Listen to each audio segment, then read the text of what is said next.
All right, so now we can get into some of the tags and some of the more complicated tags or tags that maybe break the rules that we talked about at the beginning. So this is a 203 play, so a play headed out to the right. So under normal circumstances, and I believe we've got S motion in this, so we're going to motion over to a 2x2 set. Really, here's the stretch on the outside. The motion has put this guy in the position to run the flat. He's the number 2 receiver. We've tagged it with the word. Yogi to us would mean that we're gonna swap responsibilities for the back 2 guys.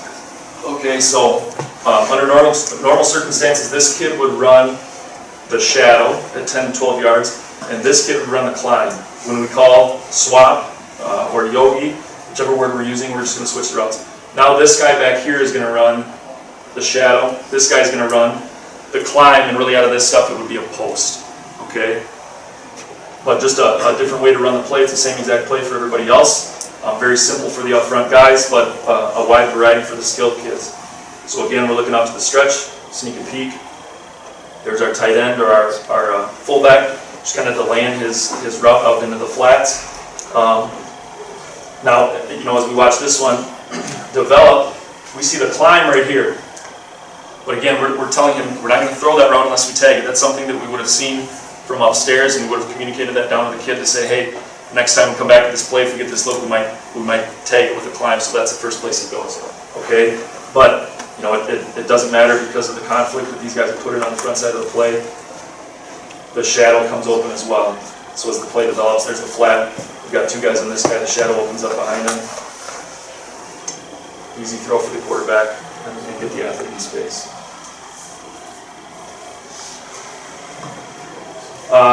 So here's our grab play. This is not a very well-run grab. There's a better example, but just illustrates another use of the tag. So we're bringing the guy across the motion. We're in that bunch formation for the left. As the guy comes across the formation, he's just going to continue on his path out. So this guy's running the grab. So his path here would be to head inside and occupy the space that the outside backer, in this case, as the coverage rolls down, the safety would have occupied. Okay? And hopefully he just kind of sets a screen on that kid, which he doesn't do in this one. It's not a very good route. It needs to be run a little deeper. But the idea would be to get in front of this guy, occupy his space, and then send the stretch up the field. You might give the stretch a little bit more time in that one, but again, we're looking down at the flat. That's not open, the shadow, and then the climb if it's tagged.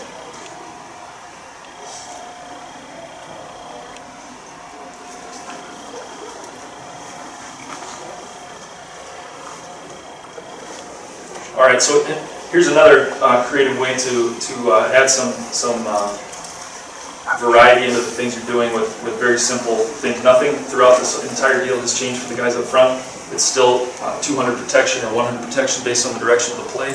But now we've identified different bubbles of space on the field, so we're trying to get our guys into those bubbles of space based on the alignment of the defense. So if I were to run a stretch into this route outside, it might not be a good route because as you can see, as soon as the ball snaps, that guy's he's getting his depth. So if I run a stretch into that, obviously it's not going to be open.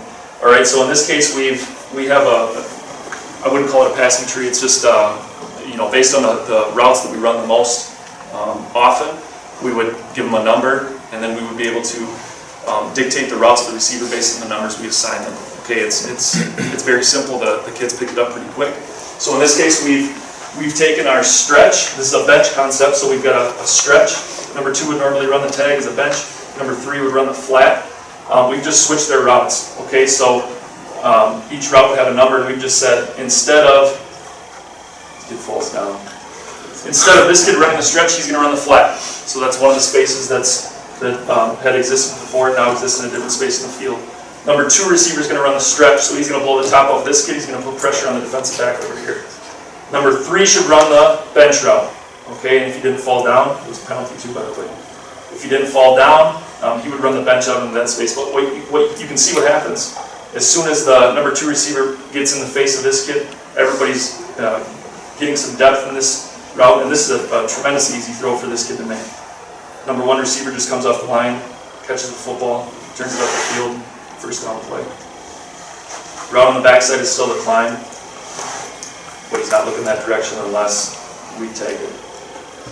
And we can see too that as the quarterback rolls out here, If he were, not a very confident thrower, or sometimes at the lower levels where he's a kid who hasn't thrown many of those balls and he's not confident in that throw yet, which he should be. It's a freaking easy throw, all right? But if he's not there yet, he just yell go to his lineman and tuck it and run, and it'll still be a good play.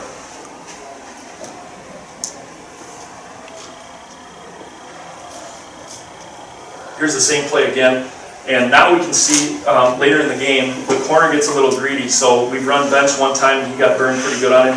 Now as soon as the number 1 receiver, it's the same route we just showed, as the number 1 receiver runs that little screen, that little mark screen out there, the kid jumps the route and the corner's beat right away, and the safety's not in position because he's got pressure from the number 3 receiver running the bench route out here. Okay, so and it's not a very good throw, but again, it just kind of illustrates the pressure that you can put on those guys. So there's the corner getting greedy, pressure on the safety, underthrown football, but big play. So, and like I said, we could, the possibilities are endless, which is, kind of the theme, the multiple simplicity theme is, really whatever routes we want those kids to run out there, based on the bubbles of space that we have available to us, we'll just tag it with that. All of a sudden we've got a different play. Nothing has changed for the kids up front. Couple more next one. Okay.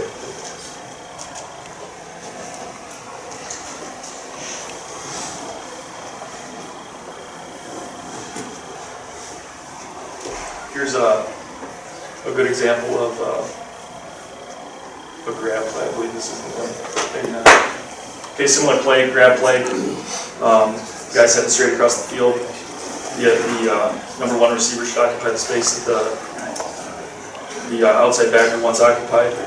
Shadow climb over the top. He does throw it. I don't know that it was a good decision. The only way it was a good decision is because the kid caught it.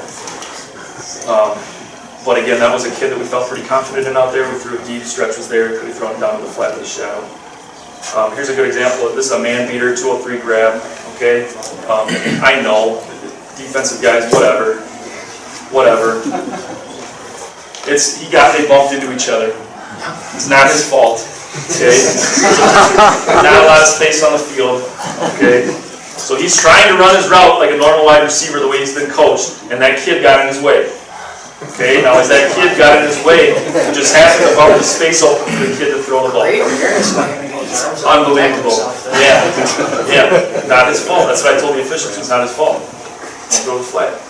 He got in the way, and then the route opened up. But again, it's just a tag that we needed a man beater here to get a big play and kind of relieve some of the pressure. This was Somerset in 2014 when they won the state title. A tremendous team that year, so we had to do something different and get our kids into space.